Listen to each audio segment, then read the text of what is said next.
Assalamualaikum, apa khabar Malaysia? Anda bersama saya Izzy Yusof dan juga rakan segas. Saya Pasha Rahim. Diharapkan anda semua berada dalam keadaan yang sihat sejahtera. Hari ini 26 Ramadan, lagi berbaki kurang seminggu dalam 4 hari. 3-4 hari lah kot kita nak raya. Seperti biasa kami bersiaran secara langsung dari Wisma Bernama selama 1 jam. Hari ini pengisian kita sangat menarik. Kita ada 3 sebenarnya tetamu, tapi 2 topik lah kita pada hari ini. Macam biasa, pertama sekali kita akan mulakan dengan petikan daripada portal bernama.com. Ini adalah berita untuk rakyat Malaysia dan juga ahli keluarga yang mempunyai mungkin ahli keluarga ataupun rakan-rakan sanak saudara di Sudan.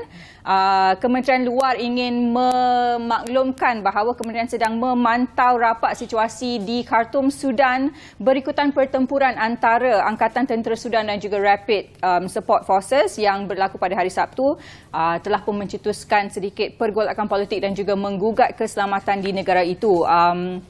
Jadi kedutaan Malaysia di Khartoum mengesahkan bahawa beberapa kawasan tertentu di bandaraya itu telah pun dilanda kekacauan berikutan perkembangan tersebut. Namun begitu, jangan khawatir kerana kesemua 29 rakyat Malaysia yang berdaftar dengan kedutaan, kebanyakannya pelajar, telah pun disahkan selamat.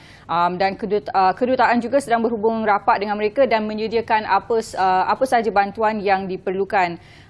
Di samping itu, kementerian juga menasihatkan rakyat Malaysia yang bercadang untuk ke Sudan untuk mendangguhkan dahulu perjalanan sehingga keadaan lebih stabil.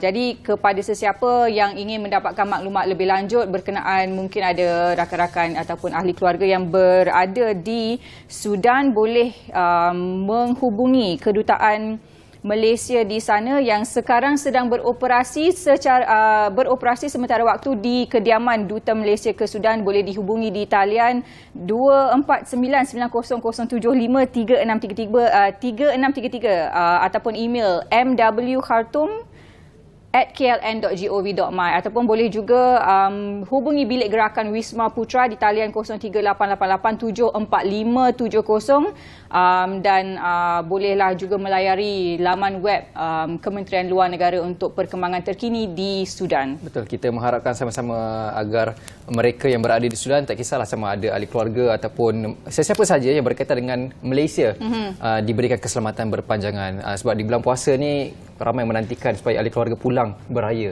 Betul. Bersama ahli keluarga. Baik, menyebut berkaitan dengan Hari Raya juga. Pasha. Ya, saya. Persiapan Hari Raya macam mana? Alhamdulillah setakat ini cukup dah lah. Pakaian semua dah lengkap untuk saya dan juga anak-anak. Ada beli mercun? Kita tak beli mercun. Kita beli bunga api je. Bunga api je. Okey. Jawapan selamat.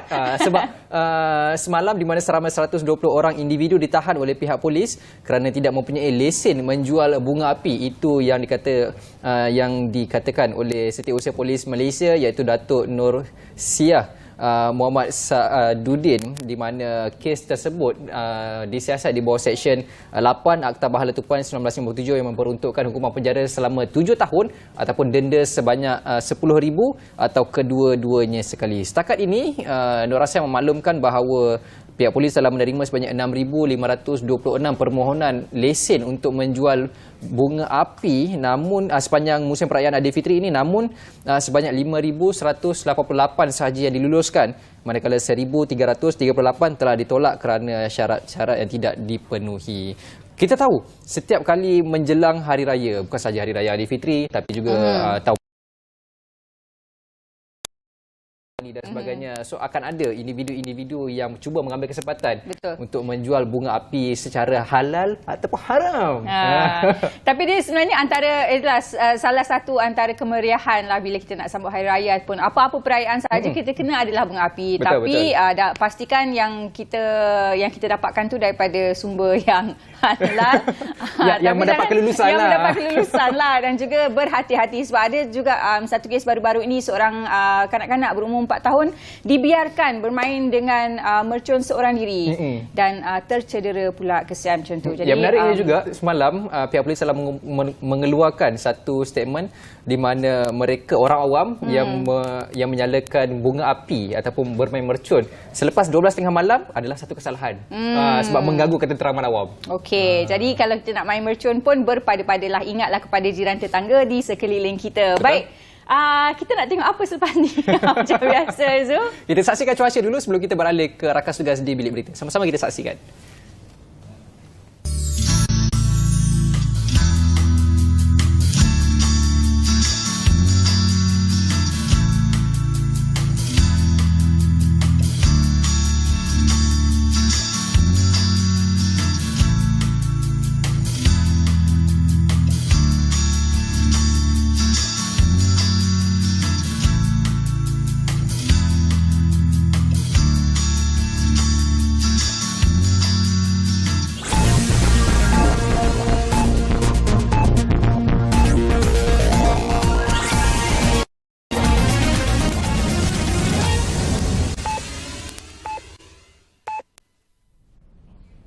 Assalamualaikum dan salam Malaysia Madani, bersama saya Nurul Nadia Muhammad Kamaruzama dalam Bilik Berita. Seorang lelaki dalam sebuah video tular yang sengaja membakar mercun di tepi Jalan Lingkaran Tengah 2 MRR2 berhadapan Petronas Lotus Ampang Ibu Negara telah ditahan polis.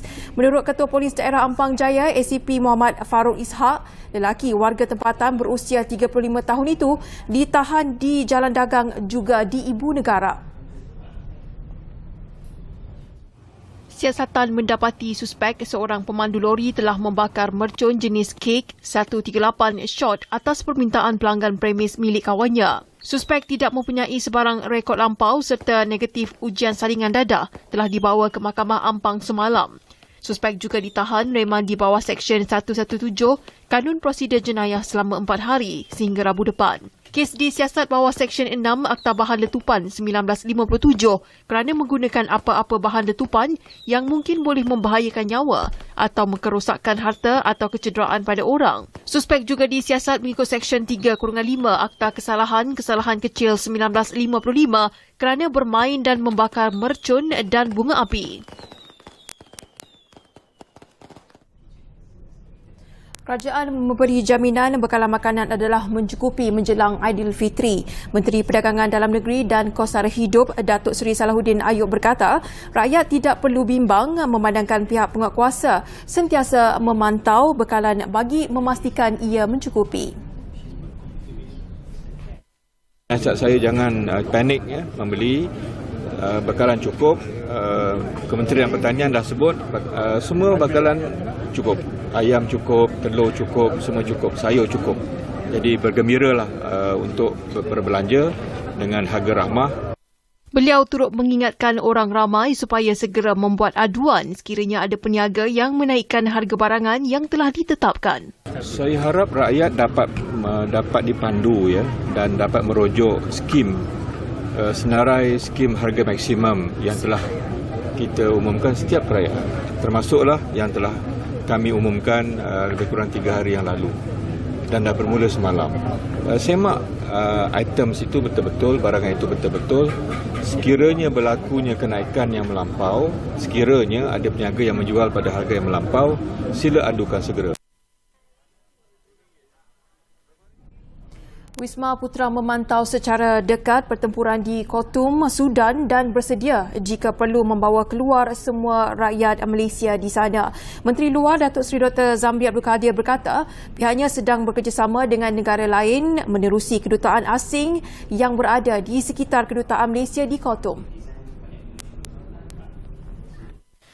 Beliau berkata pihaknya akan cuba sedaya upaya mengelak sebarang kejadian yang sukar dan sedang memperinci agihan bekalan makanan dan pergerakan rakyat Malaysia. Sehingga kini rakyat Malaysia yang sudah dikenal pasti berada di Sudan ialah 29 orang dengan semua dilaporkan selamat.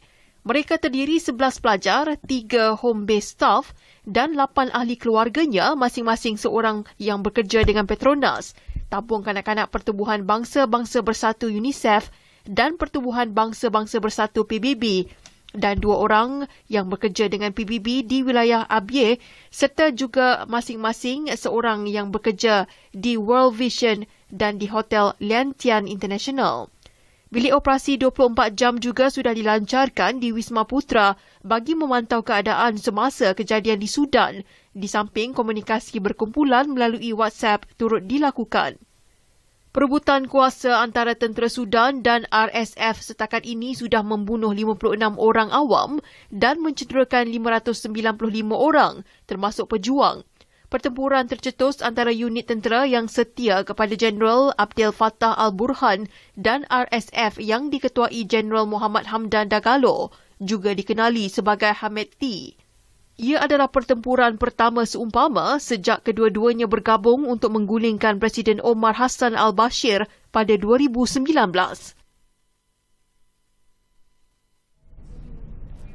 Sekian dari Bilik Berita. Salam Malaysia Madani dan salam hormat.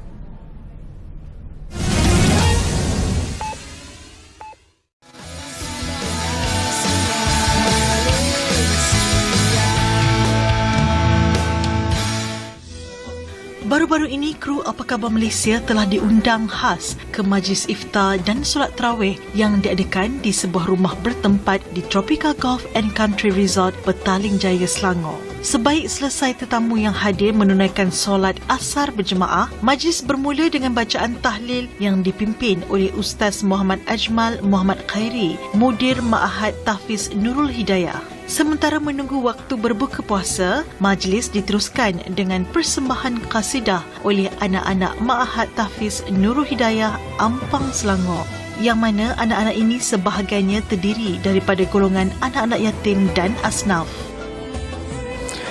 Kita sekarang berada di rumah kediaman Datuk Seri Ali, di mana kita ada di sini ada program untuk tarawih, selawat dan qasidah. Aktiviti ini dilakukan setiap minggu, insya-Allah, dalam bulan puasa, dan setiap bulan rumah ni memang diimarahkan dengan program-program agama, di mana dijemput jiran-jiran, keluarga untuk join sekali lah dalam program ni, insya-Allah.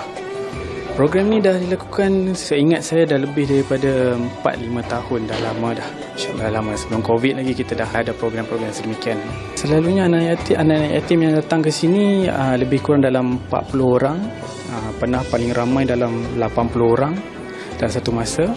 Dan semua seronok datang sini. So kat sini kita dah macam satu keluarga. Kita kumpul bersama-sama dan kita bersama mengimarahkan program kat sini. Menurut Datuk Seri Linda Ali, majlis seperti ini diadakan setiap minggu dalam bulan Ramadan dan telah berlangsung selama 5 tahun berturut-turut. Majlis ini telah menjadi satu tradisi dalam keluarga beliau bagi mengimarahkan bulan Ramadan dengan menyantuni anak-anak dari Ma'had Tahfiz dan anak-anak yatim. Pusat Tahfiz ini ditubuhkan tahun 2010. Sampai sekarang lah dah 13 tahun, hampir 13 tahun. Dan pelajar sekarang ada 30 orang dan ada 3 orang guru lah. Masya-Allah. Kami dijemput lah, masya-Allah. Kami ni anak angkat kepada tuan rumah lah, Datuk Seri Linda ni, masya-Allah. Jadi setiap kali ada majlis kan, kadang-kadang dijemput kami lah untuk meraihkan lagi-lagi di bulan Ramadan ni, majlis malam Ramadan lah. Masya-Allah, menghidupkan malam Ramadan. Apabila masuk waktu maghrib, kesemua tetamu berbuka puasa dengan menjamah makanan sunnah seperti buah kurma, buah tin, kismis, buah anggur dan gajus, diikuti dengan solat maghrib berjemaah. Selepas semua tetamu menikmati hidangan berbuka, majlis diteruskan lagi dengan solat isyak dan tarawih dipimpin oleh Imam Habib Aqil Husin. Di sini saya dijemput untuk sebagai imam dan kuliah dan solawat, insyaAllah. Oh, Masya Allah, ini luar biasa Sohibul Bait, ini datin orang baik, Masya Allah. Pokoknya orang yang Masya Allah, orang baik, orang ahli ibadah, orang ahli sedekah. Pokoknya luar biasa, Alhamdulillah. Majlis di sini sama di Indonesia, sama-sama tak ada beza. Semuanya semangat dalam majlis, semuanya semangat dalam menuntut ilmu.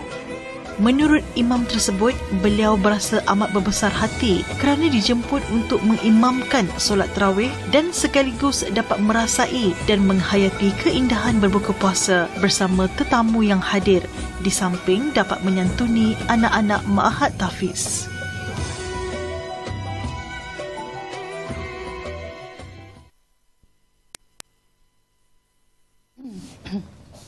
Baik, bertemu kembali. Itu dia sambutan majlis iftar dan solat tarawih bersama Imam Palembang. Kita mengharapkan berbaki, insyaAllah berbaki kurang 3 hari lagi, 3 atau 4 hari macam tu, kita punya momentum untuk mengejar malam Lailatul Qadar diteruskan. Sehinggalah akhir Ramadan. Tapi jangan terliur pula tengok budak nak makan tadi tu. Tengok makan sedap tu.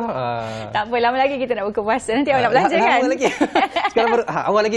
Tapi menyebut pasal makanan. Hari ni pun kita nak sembang pasal makanan juga. Itulah antara dugaan kita bekerja sewaktu di bulan Ramadan ya. Tapi tetap diteruskan cakap benar. Nampak tak bila nak cakap pasal makanan ni. Okey, hari ni kita nak cakap satu topik pasal makanan ni, salah satu favourite Pasha. Berkaitan dengan kek. Betul. Dan jadi tetamu yang telah kita jemput istimewa ke studio pada hari ini, Uncle Zulkifli Marwan, ataupun lebih dikenali sebagai banker to baker. Ada maksud ataupun ada significance nama banker to baker ni kerana Uncle Zul sendiri sebelum ini merupakan seorang banker yang bekerja di Bank Negara Malaysia selama 27 tahun, betul ya? Sebelum bertukar kerjaya menjadi seorang baker. Baik, Assalamualaikum, selamat datang. Terima kasih kerana bersama kami. Pada pagi ini kita nak bercakap serba sedikit tentang inilah daripada kerjaya sebagai seorang baker, bertukar pula jadi baker, dan juga sekarang Uncle nak buka orang kata branch ataupun cawangan di London. Kita mulakan dulu. Macam mana daripada menjadi seorang banker 27 tahun, satu kerjaya yang panjang, tiba-tiba bertukar pula jadi baker? Okay, terima kasih Pasha. Sebenarnya masa saya mula-mula dulu nak memulakan perniagaan, baking ni bukan salah satu daripada pilihan saya. Sebab saya memang tak tahu bake. Saya langsung tak tahu. Pergi dapur pun jarang. Boleh tanya isteri saya. Tapi mungkin rezeki saya ke arah itu. Sebab masa saya mula-mula tu terlampau ramai bisnes online baking ni melalui social media kan, terutama Instagram. So saya rasa modal yang diperlukan tak banyak. That's why saya cuba. So saya mula dengan pergi kelas, saya belajar daripada kosong. Saya pergi dari Malaysia, saya pergi ke Paris, saya pergi ke Tokyo, belajar membuat kek, dan akhirnya saya pilih pembuatan kek-kek perkahwinan sebagai salah satu bisnes saya lah. Okey. Kenapa memilih kek perkahwinan itu sendiri? Kenapa tak memilih kek untuk majlis yang lain ke? Apa signifikannya? Pada awal ni memang saya buat kek-kek biasa. Okey. Tapi saya rasa terlalu ramai orang buat kek-kek yang sama ni. Dan kek-kek perkahwinan ni dia agak universal. Mana-mana orang akan kahwin. Bukan saja di Malaysia, di seluruh dunia. Betul. Itu adalah salah satu sebab kita mulakan kita punya cawangan di London. Sebab kita boleh bawa pergi jauh bisnes kek perkahwinan ni. Okey, kalau kita lihat visual dekat sini, Uncle Zul tengah buat apa tu, Uncle Zul? Boleh ceritakan sikit. Ini semasa kami di London, kami ada sertai satu wedding expo pada 1 dengan 2 April di Excel London. Dan yang saya tengah buat tadi itu adalah salah satu dummy kek, kek yang sampel kami bawa untuk kami letak di booth kami di London. Tu yang nampak tadi tu semua daripada gula tu. Sebab memang kita punya kepakaran, kita boleh buat design menggunakan gula, terutama bunga-bunga untuk hiasan kek perkahwinan ni diperbuat daripada gula. Okey, Uncle nak tanya, untuk seseorang mahir dalam satu bidang tu memerlukan satu tempoh yang sangat panjang. So Uncle sendiri background daripada banking 27 tahun, kemudian beralih ke bidang yang memerlukan seni tangan ni. So berapa lama Uncle ambil masa untuk memahirkan diri dengan bidang decorationnya, dengan persiapan keknya, pemilihan resepi? So berapa lama? Tak, sebenarnya Uncle pun terkejut. Uncle tak tahu yang Uncle ada bakat. Yang paling penting kita kena ada bakat. Betul. Kalau nak buat kek tu sebenarnya semua orang boleh buat kek. Tapi dari segi gubahan tu kita kena ada skill sikit lah. So disebabkan Uncle selalu praktis. So kita kena selalu buat benda tu, so kita jadi mahir. So dan minat lagi satu. Tu kena ada. Kalau tak minat pun tak boleh akan juga cepat akan give up. Sebab benda ni sangat remeh dan dia mengambil masa yang sangat panjang. Sebab bunga-bunga tu kita akan buat satu persatu dia punya kelopak. Saya ada staff yang kalau suruh buat dia give up. Tak boleh. Tak semua orang mampu buat macam ni. Jadi Uncle sendiri ni memang ada jiwa artistik ke daripada zaman sekolah dulu ke, memang minat seni ke macam mana? Sebab kan tak semua orang pandai tahu nak buat bunga daripada gula tu kan. Kadang orang buat cuba tapi tak jadi. Mungkin sebab arwah ibu saya, dia orang seni, dia berseni. Mungkin dia punya apa? Adalah turun sikit lah. Turun sikit kat saya lah. Tapi saya tak tahu. Sepanjang 27 tahun kerja di bank, saya tak tahu saya ada bakat tu. Kalau saya tahu lama dah saya start. Kalau tak ada ambil banking tu kan. Pernah tak masa belajar dulu rasa macam give up? Buat-buat tak jadi. Pernah tak? Oh pernah. Banyak kali. Tapi sebab saya nampak ada potensi dalam bidang kek-kek perkahwinan ni kan, dia boleh pergi jauh dan dia punya income pun lumayan juga. Sebab kita jual seni kita bukan jual kek tu saja. Betul. Jadi masa mula-mula lah Uncle membuat keputusan untuk merubah kerjaya menjadi baker, macam mana orang kata respon daripada ahli keluarga? Betul ke ni daripada dia dah dapat kerjaya kan sebagai seorang banker, kerja dekat bank, tiba-tiba nak jadi baker pula? Okey, secara jujurnya waktu saya ambil keputusan nak tukar kerjaya saya ni, saya cuma tanya isteri saya saja. Sebab yang nak akan support saya dia. Kalau apa-apa pun jadi, dia jugalah yang akan ni. So bila dia kata okey, saya tak bagi tahu, saya tak tanya adik-beradik, anak-anak saya semua tak tahu. Tapi bila diorang dapat tahu saya mula tukar kerjaya ni, memang semua terkejut dan macam bukan marah lah, tapi lebih kepada macam rugi. Dia rasa rugi sebab tinggalkan sesuatu yang dah stabil kan, tiba-tiba you buat sesuatu yang baru di umur 50 tahun. So dia orang pun macam terkejut lah.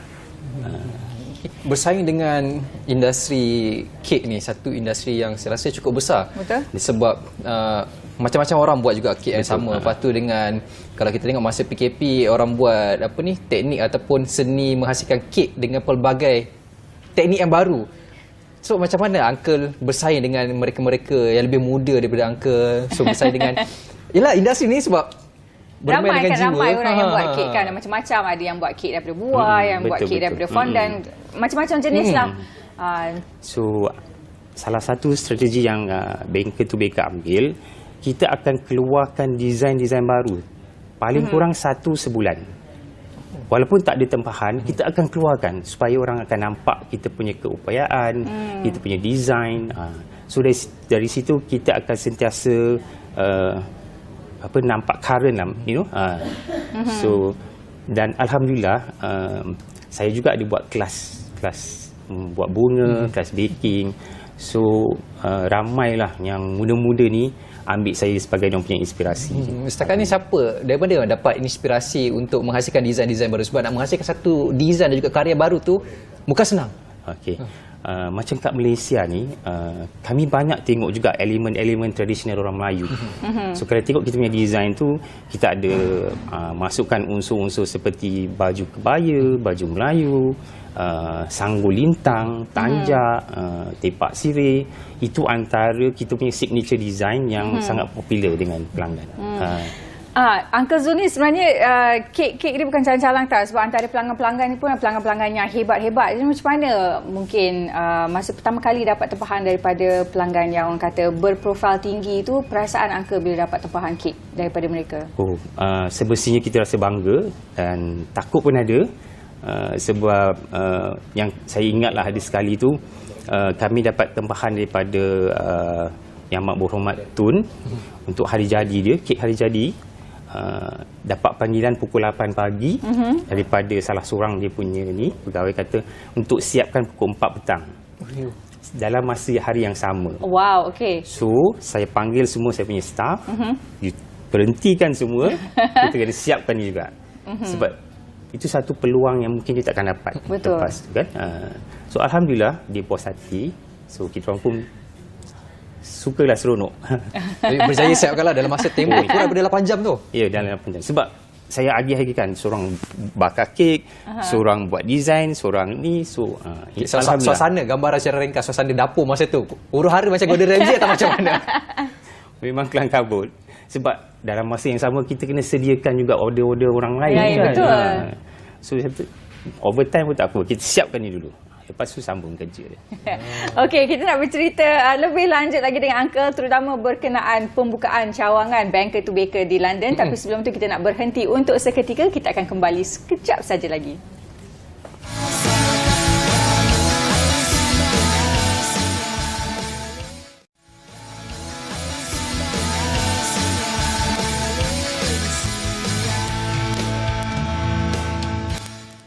Baik, masih lagi bersama kami dalam Apa Khabar Malaysia bersama kami dan juga Uncle Zul, Banker to Baker. Sekarang kita nak bercakap tentang pembukaan cawangan Banker to Baker di London.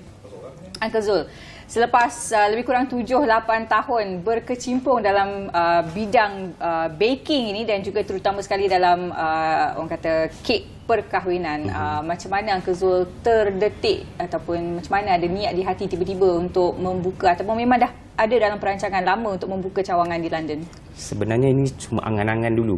Masa saya mula-mula berniaga, apabila orang tanya apa you punya perancangan jangka masa panjang, dia macam keluar je. Okay, I nak ada kek butik di London, Paris dengan New York. Wow. Was 7 years ago. Alhamdulillah, 10 hari lepas, 1 hari bulan April, kami berjaya memulakan operasi di London. Tapi dia punya perancangan tu bermula daripada tahun lepas lah. And then kita dah datang awal ke London, uruskan macam-macam lah untuk memulakan operasi tu 1 bulan April yang lepas lah. Kenapa memilih London? Apa yang menariknya di London? Tidak ada di negara-negara lain. Satu, kek perkahwinan ni macam saya cakap tadi, dia universal. Kan?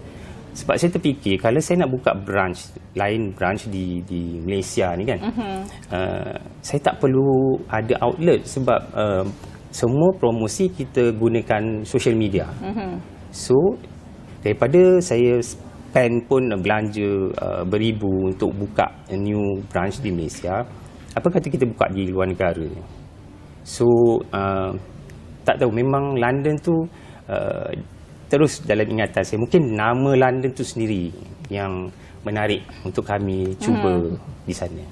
Tapi pastinya dekat London tu sendiri dah banyak orang kata bakery ataupun bisnes-bisnes kek perkahwinan terutamanya. Jadi tak terasa memasuki satu orang kata persaingan yang hebat ke untuk membuka Banker to Baker di London tu sendiri? Saya rasa itu cabaran, memang cabaran bagi kami, tim Banker to Baker. Tapi kalau tengok sejarah Banker to Baker ni, kami bermula dari kosong. Tapi sekarang lepas 7 tahun kami dah ada nama, dah boleh bawa. So produk dah ada, kualiti dah ada, cuma nak promotekan nama Banker to Baker di London saja. Sebab tu kami sertai satu wedding expo pada April hari tu, dan sambutannya sangat-sangat menggalakkan. Kami pun terkejut sebab masyarakat di London, bukan masyarakat Malaysia tapi masyarakat di London memang terkejut dengan desain-desain kami, sebab diorang tak sangka yang hiasan bunga-bunga tu dibuat daripada gula. Okey, itulah macam kita boleh lihat di skrin sekarang tu. Ini sewaktu di wedding expo di London. Yang berlangsung 2 hari tu, 1 dengan 2 April. Okay. Dan kami juga sangat berbesar hati kerana Duta Malaysia di London, Datuk Zakri bersama isteri beliau turut kunjungi booth kami. Di samping itu pegawai-pegawai matrik di London juga, Cik Diana dan Cik Syahrul pun turut singgah dan memberi sokongan moral kepada kami. So alhamdulillah. Jadi setakat ni apa agaknya merupakan antara cabaran terbesar untuk menghasilkan kek di London? Sebab macam saya sendiri, sebab saya pun ada saya pun dah buat kek bahan tak ada. Saya tak pandai nak buat sugar flour tu. Bahan-bahan kek tu boleh memberikan rasa yang berbeza. Okey. So antara cabarannya dekat London sendiri, sebab bila bahan-bahan di sana tak sama dengan bahan kita di sini. So sebenarnya memang dari segi bahan-bahan tu memang ada perbezaan. Okey. Tapi kita jangan lupa, kita ada masyarakat Malaysia di London juga, dan juga ada masyarakat Muslim di London. Okay? Selain daripada masyarakat tempatan lah. So memang sewaktu kami buat expo tu, memang masyarakat tempatan sana dia ada strict diet tertentu. Dia ada yang vegan, ada yang nak eggless, ada nak gluten free. So kita kena tweak tweak benda-benda itulah untuk memenuhi dia orang punya cita rasa. Dalam masa yang sama kita akan juga cater kepada rakyat Malaysia di sana jugalah. Itu salah satu cabaran. Selain daripada itu, kita mungkin tahu yang cost of living di London sangat tinggi. Ada beberapa tips lah macam daripada kedutaan, daripada Matrik London yang tolong kami macam mana nak atasi harga-harga yang melambung di London tu kan. So itu semua cabaran yang kita akan lalui, InsyaAllah, sebab kita dah ada dalam bisnes ni selama 8 tahun. Doa, kami minta masyarakat Malaysia doa agar Banker to Baker terus dapat berkembang macam yang saya cita-citakan, bukan saja di London tapi di Paris juga dan New York. Okey. So itu Pasha suka. Nanti alang-alang singgah tu bolehlah beli kek sekali. Manalah tahu kalau saya pergi ke London lepas ni saya akan cari Banker to Baker. Kami di Croydon, kami punya pusat operasi kami berada di Croydon, lebih kurang setengah jam dari London lah. So kami setakat ni kami cuma ada central kitchen gitu je lah.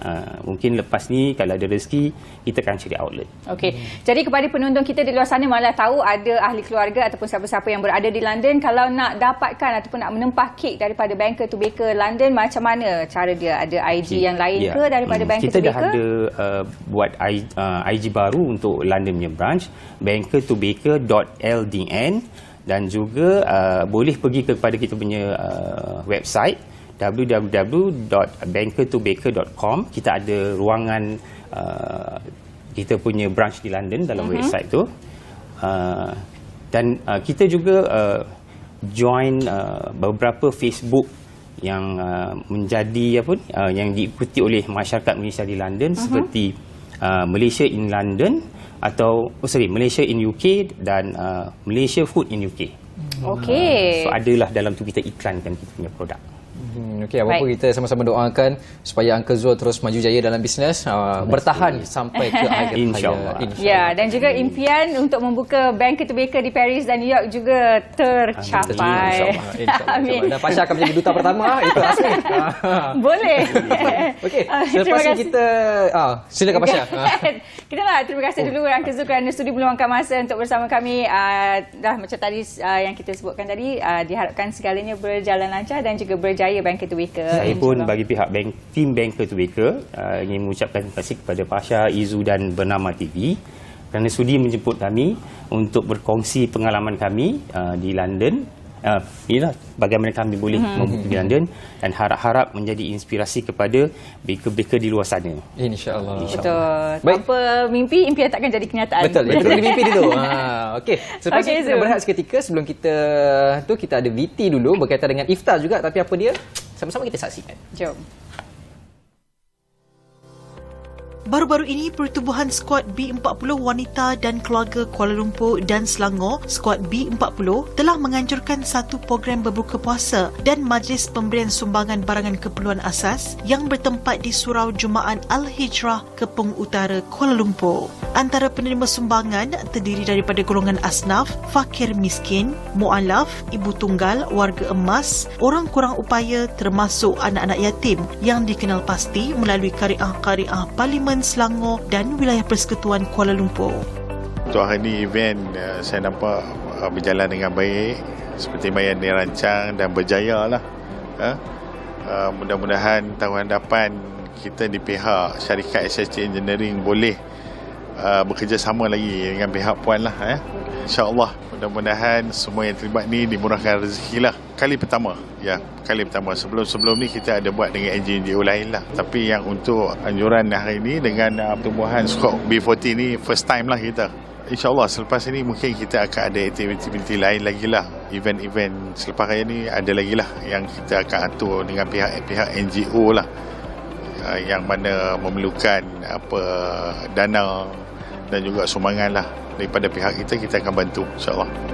Seramai 320 penerima sumbangan telah menerima barangan asas dan wang saku sepanjang tempoh program jelajah Skuad B40 di sekitar Kuala Lumpur dan Selangor mengikut kariah masjid masing-masing. Objektif kami ialah untuk memberi sumbangan di segenap pelusuk ataupun di pinggir-pinggir wilayah Kuala Lumpur dan Selangor yang ada. Kalau ikut asalnya, kami memang nak berganding sama-sama dengan kerajaan, mengikut saranan kerajaan untuk membasmi kemiskinan. Orang kata fisabilillah lah kita membasmi kemiskinan bandar dan juga kemiskinan tega di kalangan penduduk-penduduk Kuala Lumpur dan Selangor. Jadi kita amat berharaplah kalau kita dapat berganding bahu dengan mana-mana pihak korporat ataupun swasta yang ada untuk bersama-sama menjayakan program seumpama ini agar ramai lagi orang kata kita back to basic. Kita kembali kepada masyarakat. Apa yang telah keuntungan yang kita jana daripada syarikat korporat tu digunakan untuk corporate social responsibility, kembali kepada masyarakat untuk membantu. Di majlis tersebut, kru Apa Khabar Malaysia dijemput untuk bersama-sama meraikan dan menyantuni penerima-penerima sumbangan seramai 40 orang. Program ini bertujuan menggalakkan umat Islam menghayati bulan Ramadan sebagai bulan ibadat dan juga bulan kebajikan bagi membantu golongan yang kurang bernasib baik. Antara golongan ini termasuklah saudara baru yang dipanggil mu'alaf, yang mana mereka ini perlu diberi bimbingan dan galakkan agar tidak tersisih dari kelompok masyarakat Islam. Anak yang lomo 3 sakit kulit serasi, akak pindah sini lah, mak ayah dah tak ada. Kek asal nafakir lah, suami sakit dah 10 tahun lebih sebelah. Buat masa ni Kak Mak tak boleh kerja, sakit. Sarah, lepas tu tak ada Kak Mak ni jatuh. Lepas tu Kak Mak anak yang kecil, nombor 13 dah jatuh 3 duduk asrama, semua duduk asrama. Sebab Kak Mak pun dah tak sihat tak nak kerja. Tu Kak Mak ucap NGO ni, Skop Paper ni bantu Kak Mak Pak Asnah. Terima kasihlah yang akan membantu Kak Mak. Di majlis tersebut, peserta menerima sumbangan berbentuk barangan keperluan asas seperti beras, susu, gula, tepung, garam, sardin, biskut, Maggi, teh, Milo, minyak masak dan pakaian raya sepasang seorang.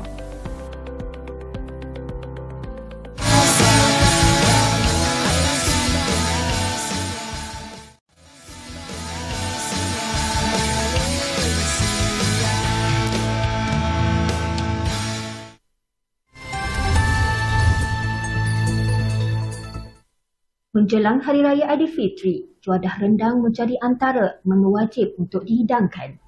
Rendang tok yang berasal dari Perak adalah antara rendang yang digemari rakyat Malaysia. Pengusaha rendang tok Mak Nik, Arifuddin Muhammad berkata, rendang tok negeri Perak mempunyai rahsia keistimewaan tersendiri dengan keaslian rasanya yang tiada bandingan. Selain mengekalkan rempah ratus seperti zaman dahulu, ia juga dimasak sehingga 4 jam, membolehkannya bertahan sehingga 3 minggu. Syarifuddin berkata, bagi rendang tok Mak Nik pula untuk memenuhi permintaan pelanggan panjang Ramadan, beliau serta pekerja memasak 2 hingga 3 tan rendang berbanding 800 kg sebulan di luar musim perayaan. Diasaskan sejak 1959 oleh ibunya Nafsiah Yub Abdullah, rendang tok Mak Nik tidak menggunakan bahan pengawet dan masih mengekalkan keaslian rasanya sejak lebih 50 tahun lalu. Dijenamakan di bawah Royal Rendang, rendang tok Mak Nik tidak hanya menampung permintaan di seluruh Perak tetapi juga melangkau pasaran negeri lain termasuk Kuala Lumpur dan Selangor. Bagi memudahkan pelanggan, menurut penolong pengurus Royal Rendang, Megat Syahrin Megat Aris, rendang tok Mak Nik dibungkus dengan teknik pembungkusan retort dan dipak di dalam kotak. Katanya rendang itu lebih mudah disediakan, iaitu dengan hanya menuang air panas lalu sedia untuk dihidang. Menceritakan keistimewaan rendang tok Mak Nik, Megat Syahrin berkata, selain menjadi pilihan orang ramai,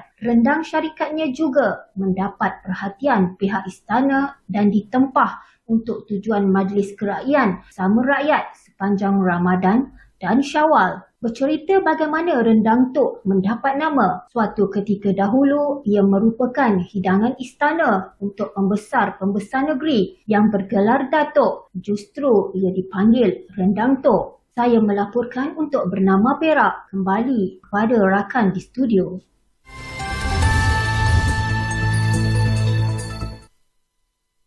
Begitu dia, rendang tok Nik. Kita dah tak sama nak raya dah tengok rendang. Tapi mencabar betul kita hari ni ya. Betul. Pagi tadi iftar. Lepas tu kek. Lepas tu sekarang kita ada rendang pula. Pasal puasa kan? Puasa. Okey, kita beralih topik pasal makanan. Okey. Kita nak bercakap pasal satu kesenian yang saya rasa sesuai untuk kita angkat dan kita bincang kepada hari ini. Ya, saya rasa tetamu kita pernah datang dan sekali lagi kita nak ucapkan selamat datang kepada Puan Rita Muhammad Hatta selaku pengasas Asia Art Show 2023. Apa khabar Puan Rita? Khabar baik. Selamat datang kembali ke AKM. Terima kasih Izu dan Fasha. Dan kita juga ada Lina Ali yang merupakan seorang pelukis dan juga terlibat dalam Asia Art Show 2023. Selamat datang ke Apa Khabar Malaysia. Okey, pertama sekali kita nak cerita sikitlah berkenaan dengan Asia Art Show dan mungkin apakah antara objektif yang ingin dicapai menerusi Asia Art Show ini. Okey, kita dah banyak buat program art, tapi Asia Art Show lebih kepada global. Kita nak bawa art kita ke luar negara dan kita nak mengembangkan sayap. Sebab so far di Malaysia tak ada lagi pertubuhan atau agensi ataupun mana-mana yang pergi secara berkumpulan ke luar negara. Maknanya total kita bawa kita punya lukisan ke luar negara. Tapi satu cabaran bukan mudah. Saya dah pergi 2 kali di France dan Brisbane sebelum ini. Sambutan baik, namun sebabkan kita ada banyak kekangan. Sebab kita bukan agensi kerajaan, kita tidak disupport oleh mana-mana agensi. Jadi kita bergerak sendiri. So kekangan keuangan itu sangat-sangatlah mencabar. Okey, tempat dan di tarikh bila akan diadakan? Akan bermula pada 27 April sehingga 8 Mei. Berlokasi di Luna Newtown, Luna Creative Space, Newtown, Sydney. Di Newtown. Akan beraya di sana lah? Tak, kita beraya kat sini dulu. Beraya kat sini dulu, betul. Sebab Akan sambung raya kat sana? Akan di sana lah. Bawa rendang sekali? Tak boleh. Tak boleh. Customs dekat Australia very strict. Very strict. Okey.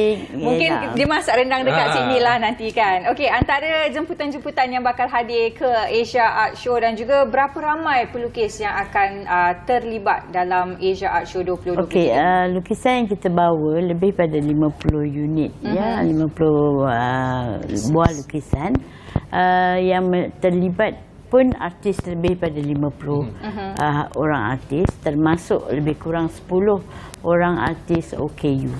Okey. Okey, kita nak beralih ke Puan Lina. Sebab saya tengok dia jauh kat sana. Saya berasa jauh ni nak tanya. Okey, Puan Lina selaku salah seorang pelukis yang terlibat sama dalam Asia Art Show 2023 ni. Puan Lina sendiri kepakaran ataupun pengkhususan dalam bidang lukisan tu ke arah mana? Okay, saya actually tak ada khusus. Okay, saya do abstract, saya do realism. Because saya cakap arts ni open. So bila orang tanya saya cakap I do what I love. Itu je. Apa yang saya suka saya akan buat. Tapi untuk Asia Art Show ni saya bawakan something tradisi daripada Malaysia sebab saya nak showcase which is wayang kulit. Sebab ia adalah a dying tradisi kita yang dah makin pupus kan. Jadi saya nak ketengahkan untuk showcase to people kan kita punya wayang kulit yang lain daripada Indonesia, lain daripada Turki punya wayang kulit. Diorang pun ada, banyak countries ada wayang kulit sebenarnya. Untuk Lina sendiri, berapa pieces lukisan yang akan dibawa dan apakah antara medium yang digunakan? Okay, actually semua artis pun akan bawa sama, 3 pieces seorang. So untuk saya gunakan oil painting. Tapi artis-artis lain juga ada macam-macam lah. Diorang ada guna acrylics or watercolor. So terpulang pada artis tu lah dia punya base. Macam Puan Lina sendiri dah berapa lama jadi seorang pelukis ni? Saya baru 2 tahun. Actually, saya actually entrepreneur turn artist. Tadi banker kan. Jadi banyak yang berubah kerjanya. Ya. Masuk PKP time tu kan kat rumah kan. Saya kena buat juga my passion. Betul. Setelah sekian lama kan. Jadi antara lukisan yang dihasilkan oleh Lina. Cantik. Maksudnya memang daripada kecil memang minat untuk jadi pelukis lah. Ya, memang nak jadi pelukis pun. Tapi kita tak pursue impian masa Kenapa? tu. Itu dia panjang cerita dia. Itulah mungkin sebab antara persepsi orang ramai menjadi seorang pelukis ataupun menceburi bidang kerjaya dalam bidang seni ni bukan you tak boleh buat duit basic thing. Itulah parents pun cakap maybe you tak boleh buat duit kan, buatlah benda lain. Betul lah kita dah sampai satu tahap tu tak boleh, kita nak buat juga apa kita nak buat. Tapi kalau lah jiwa tu dah memang jiwa seni kan, kita memang nak buat itu juga. Tapi itulah antara mungkin persepsi yang perlu diubah dalam masyarakat kita, dan mungkin daripada Asia Art Show ni salah satu cara untuk kita membuka mata masyarakat untuk membawa art daripada Malaysia ke mata dunia. Bercakap tentang membawa art ataupun seni Malaysia ke mata dunia, kenapa pameran ini dilakukan di luar negara dan bukan tak dimulakan di Malaysia dahulu? Actually di Malaysia kita dah buat 100 lah. Okey. Di bawah brand berbeza, di bawah jenama yang berbeza. Tapi bukan Asia Art Show lah. Bukan Asia Art Show. Sebab kita wujudkan brand Asia Art Show memang kita nak bawa keluar. Sebab brand yang sebelum ni adalah Art Market Malaysia. So namanya sudah Malaysia. Jadi sepatutnya ia berada di Malaysia lah. Jadi kita ciptakan satu lagi jenama di bawah Asia Art Show supaya kita boleh pergi merata lah. Jadi penganjuran yang keberapa? Kalau Asia Art Show ni penganjuran yang kedua. Yang pertama kita launch di Malaysia. Tahun lepas masa you jemput kita. Itu adalah yang pertama kita launch. Kita officially launch, kita nak jadikan hak milik kita kan. Jadi kita launch di Malaysia. Okey, jadi ini adalah penganjuran yang kedua di Sydney. Adakah perancangan untuk menjadikan Asia Art Show ni acara tahunan, dan mungkin apa perancangan tahun-tahun yang akan datang, di mana pula akan diadakan? Kita perancangan banyak. Macam memang kita nak pergi kalau boleh nak pergi Switzerland, nak pergi London, tapi semuanya bergantung kepada bila berada di luar negara. Kekangan yang paling besar adalah currency kan. Sebab kita macam di Sydney kita triple cost. Tapi kalau di London pula mungkin jadi 5 atau 6. Itu yang perlu kita fikirkan lah. Sebab kita bergerak sendiri, jadi sangat-sangat mencabar. Dan kita lalukan sekiranya ada penaja yang ingin turut serta bersama kita, tapi belum lagi ada. Buat masa ni Asia Art Show cuma penerbangan saja ditaja oleh AirAsia dan juga Malaysia Airlines. Okey, berbalik kepada Puan Lina. Macam Puan Lina kata tadi, sebelum ni Puan Lina merupakan seorang usahawan. Lepas tu beralih kepada bidang seni. Jadi macam mana? Sebab kita nak mengubah persepsi itu sangat susah. Betul. Jadi bila kita dah mengejar kita punya impian, so persepsi ahli keluarga macam mana? Terutamanya orang tua, adakah mereka menerima? Actually mak saya sampai cakap dia macam ada satu penyesalan tak bagi saya buat dulu. Sebab dia tengok kita punya progress kan. Lepas tu kita punya suka, happy tu kan. Terus dia cakap dengan mak saya, jangan worry lah, benda tu life goes on kan. So kita buat yang terbaik sekarang. Tapi kita perlukan macam Puan Rita lah juga sebenarnya. Sebab macam untuk artis baru kan, kita nak keluar tu, kita tak ada platform. So kita tak ada what is you punya credentials, tak ada. Jadi bila kita baru, kita nak keluar, kita macam market dia accept orang baru, and then dia buat program pula nak pergi Sydney. So dia membantu artis-artis sebenarnya. So kita kena kenal orang macam Kak Rita ni lah. Mengembangkan kenalan. Orang kata betul, networking tu penting sebenarnya. Platform yang betul. And macam bila kita pergi ke Sydney ni untuk artis, bukan saja untuk mengetengahkan karya. Actually kita mewakili negara. Sebab kita sebab kita nak buat sesuatu yang terbaik, sebab kita nak showcasekan apa tentang negara kita, apa yang karya ada daripada negara kita. Sebab kita nak buatkan Malaysia proud, bangga. So ini merupakan jelajah keluar negara yang pertama untuk Puan Lina. Ya, ini first. Persiapan semua macam mana? Adakah setakat ni untuk pelukis sendirilah, lepas tu baru kita pergi ke menganjur? Pelukis okey, painting dah siap lah, tak ada masalah kan. So penganjur lah paling banyak kerja sebab nak arrange dengan studio, dengan official, ada launching malam tu semua. So banyaklah kerja sebenarnya. Untuk Puan Rita sendiri, setakat ni macam mana penerimaan dan juga orang kata sambutan daripada orang ramai berkenaan dengan Asia Art Show 2023? Okey, semasa kita buat di Royal Chulan, kita berjaya menjual lebih kurang 35 lukisan. Bukan satu benchmark yang baik, tetapi it's okay untuk permulaan, sebab Malaysia bukan peminat art yang tegar. Masih lagi niche market, hanya segelintir saja. Jadi untuk mendapatkan macam jualan seperti orang lain jual tu memang agak sukar. Walaupun contoh ya, kita ada galeri yang percuma di Four Seasons Place. Galeri tu percuma je, okey. Tapi masih lagi kurang dikunjungi. Bukan suruh paksa beli pun, suruh kunjung je pun masih kurang. Tetapi di luar negara, walaupun berbayar, mereka sanggup beratur untuk masuk ke galeri tersebut. So ini perbezaan dia, perbezaan yang amat ketara. Begitu juga untuk membeli. Kita mungkin boleh membeli barang-barang mewah yang lain seperti jam, telefon kadang berharga 14,000 kan.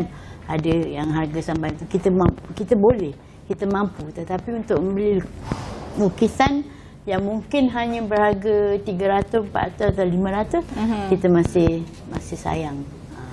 Adakah kerana mungkin sekarang ni orang ramai masih tak boleh lagi meletakkan satu nilai pada seni yang dihasilkan ni lah orang kata lukisan je. Di Malaysia khasnya, sebab saya dah pengalaman 8 tahun dalam menjual lukisan. Mereka kadang-kadang tidak menilai kreativiti. Dia lebih menilai kepada ni kertas, ni lukisan warnanya berapa sen sangat. Jadi itu yang dia nilai. Jadi dia meletakkan satu harga pada pemikiran dia, sepatutnya begini. Tetapi dia lupa bahawa orang yang melukis itu meletakkan effort dia, usaha dia. Betul. Dan kreativiti dia untuk menjadikan lukisan itu lebih berharga. Dan sekiranya kadang-kadang kalau mereka yang minta terlalu rendah ni, harga yang terlalu rendah, saya kata why not you try first, buat sendiri. You see that. Sebab saya sendiri pernah mencuba untuk melukis. Saya ada sedikit bakat tapi saya tak ada passion. Tapi saya tahu amat sukar. Walaupun nak lukis abstrak, orang kata conteng-conteng je boleh jadi abstrak. Cuba dulu. Because nak memainkan warna tu untuk menjadikan satu lukisan tu menarik bukan senang, bukan mudah. Dan kita perlu menghargai, sebagaimana kita menghargai kerjaya seperti arkitek, doktor, designer, dan sama juga pelukis. Pelukis juga adalah satu kerjaya profesional. Sebab memerlukan kemahiran yang tinggi. Betul. Kalau saya suruh awak lukis sekarang, belum tentu awak boleh lukis. Memang tak boleh. Jadi, kau pepes je. Jadi itulah yang masyarakat perlu tahu. Lukis ni bukan satu bidang yang sesiapa pun boleh buat. Kalau siapa-siapa pun boleh buat, kita dah tentu ada ramai pelukis. Betul, kalau kita boleh hargai bakat seorang penyanyi, pelakon, kita boleh juga menghargai bakat seorang pelukis. Betul-betul. Dan inilah saya rasa platform sesuai untuk kita mengangkat hasil-hasil karya seni kita di mata dunia. Okey, Puan Lina sendiri, di penghujung kita punya perkongsian mengenai Asia Art Show 2023, mungkin sebagai pelukis baru ada harapan yang ingin disampaikan kepada rakyat Malaysia untuk mengangkat satu martabat yang sedikit lebih tinggi karya seni negara kita di mata dunia. Okey, bagi saya lah kan, of course awareness kena adalah kesedaran tentang betapa pentingnya arts ni. Okey, seni ni, lukisan ni sebenarnya boleh bawa banyak benda. Even untuk ekonomi, dia boleh menjana ekonomi negara, dia boleh jadi satu investment yang besar sebenarnya. Tapi kita perlukan lebih kesedaran dan kita perlukan lebih orang untuk support the arts industry. Kita tak boleh tengok itu it's just lukisan. Kalau kat luar negeri, you boleh jadi bawa orang ke negara kita sebab pelukis ni ada lukisan ni, orang nak datang tengok. Kan kita tahu macam dekat The Louvre semua tu. Jadi benda ni harapan saya lah sebagai pelukis juga kan. Kita nak standard kita naik, sama seperti pelakon boleh jadi macam Tan Sri Michelle Yeoh, boleh membanggakan negara, why not lukisan? Itu dia luahan secara langsung dari pelukis sendiri. Okey, Puan Rita sendiri, harapan untuk Asia Art Show 2023? Still ada masa, sekiranya ada penaja yang masih berminat untuk membantu kami. Setakat ni kami hanya menerima Asia dan juga Malaysia Airlines. Kami berbesar hati sangat kerana mereka sudi menaja penerbangan sebahagian daripada tim kita ke sana. Dan saya berharap mereka-mereka yang berada, Malaysian yang berada di Sydney, untuk hadir pada pameran tersebut, dan juga Malaysia yang mungkin akan ke Sydney pada tarikh yang kita telah war-warkan, boleh singgah dan cuba dapatkan karya-karya kami yang pelbagai dan juga sokonglah industri seni. Jika kita tak sokong, siapa lagi? Siapa lagi? Kalau bukan jadi, kita, siapa lagi yang nak menyokong industri seni negara sendiri? Baik, terima kasih ucapkan kepada Puan Rita dan juga Puan Lina sudi bersama kami untuk bercakap mengenai Asia Art Show. Jadi kepada anda di luar sana, sokonglah industri dan kalau bukan kita yang menaikkan martabat seni negara, siapa lagi kan? Betul, sambil-sambil anda melancong ke Australia tu boleh singgah sekejap. Sambil-sambil tengok kangaroo, tengok koala tu, singgahlah. InsyaAllah. Beraih bawa rendang.